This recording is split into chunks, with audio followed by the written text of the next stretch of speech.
This is another question from the Chapter 1 Skills Check Integrated Review quiz, and it's asking us to write an equation for a line that's going to fit this particular data set. We will be discussing this in Cluster 2.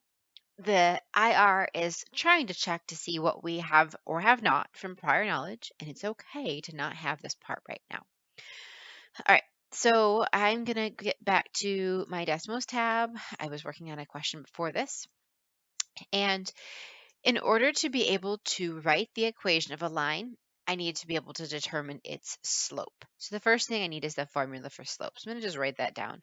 The formula for slope is y2 minus y1 over x2 minus x1. So that's the formula. Just it's kind of messy up there, but just so we can see what the formula is. And now we're going to compute that slope. So if I hit the division key first, that makes the fraction here. So I can type the numbers in the top of the fraction and the bottom of the fraction. So y2 is the second y value.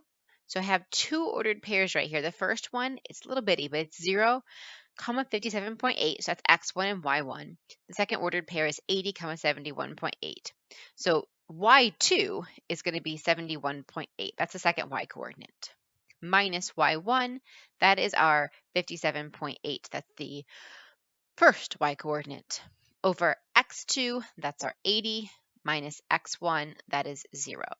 This allows us to calculate the slope. The slope of this line is 0.175. Now, linear functions are of the form y equals mx plus b, where m is the slope and b is the vertical or y-intercept. I have just computed the slope, so I know that the value for m is 0.175x plus b. B is the vertical intercept. We're going to talk some more about this in Chapter 2, but the vertical intercept is any place where your line crosses the vertical or y-axis. And I actually crossed the y-axis here at the first point, which is 0,57.8.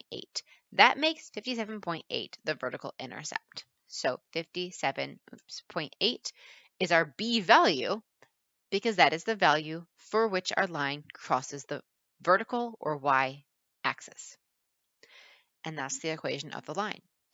And as you can see over here in the answer piece, that is also what is shown here.